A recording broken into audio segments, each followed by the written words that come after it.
Welcome to the Toolkit takeaway for Cash for College, our initiative that supports the financial aid process. The goal of Cash for College is for every graduating senior to access federal, state, and institutional aid to pay for their education after high school. A large part of this initiative focuses on completing the free application for federal student aid, or FAFSA. Let's talk about the resources you can use to support this initiative. In this video, we will outline several educational resources to guide you through the application process. You can check out our other Toolkit takeaway video if you're looking for promotional resources. You can access these resources in our Educator Toolkit by going to alabamapossible.org/educator-toolkit. Once you're in Google Drive, we'll go into the Cash for College folder. We'll start in the Educational Resources folder.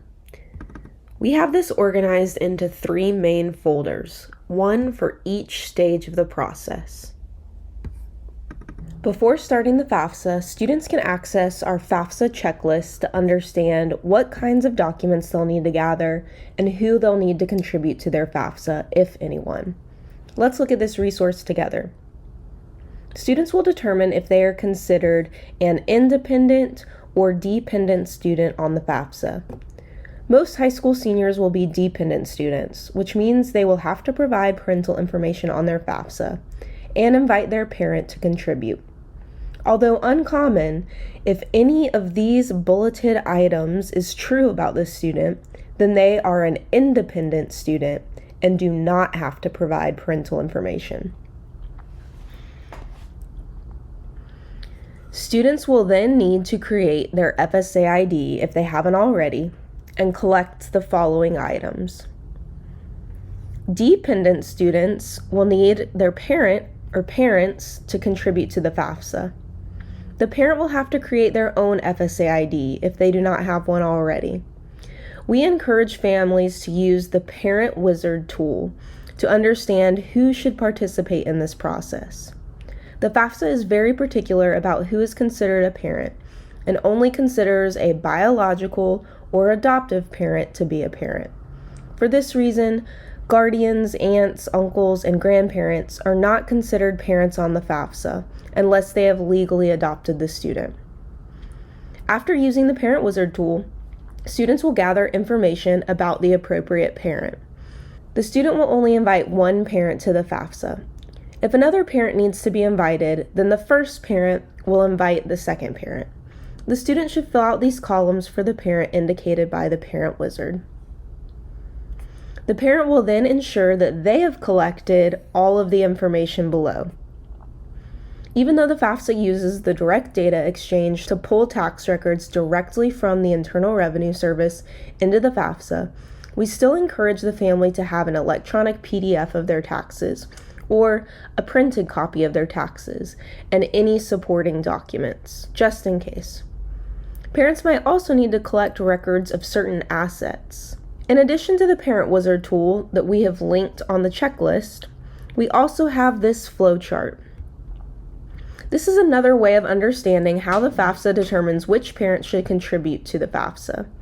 You can print this out and have this available at any of your financial aid events. To support the FSA ID creation process for students and their contributing parents, we have a worksheet that takes you through each step and provides helpful tips along the way.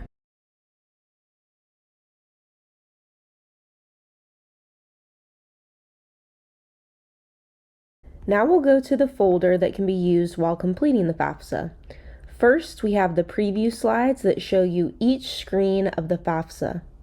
In this scenario, we're showing you a dependent student who is inviting their parent to contribute.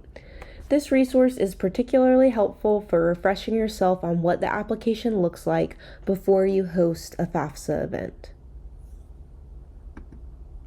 This folder also includes resources for specific situations, such as students experiencing homelessness.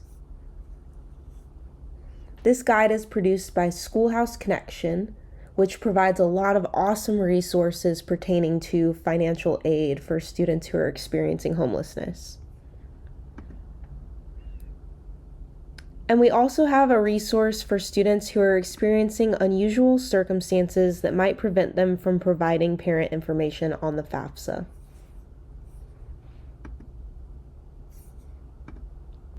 Now we'll go to the folder that can be used after a student has submitted the FAFSA.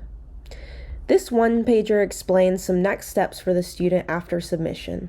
It is important for the student to understand the difference between submission and completion, as there can frequently be additional tasks for the student to complete after submitting the FAFSA. Lastly, we have a resource for undocumented students and families. This addresses concerns for students who are ineligible for federal aid or mixed status families who have one or more undocumented members. That wraps up our second Toolkit takeaway for the financial aid process. We'll see you next time.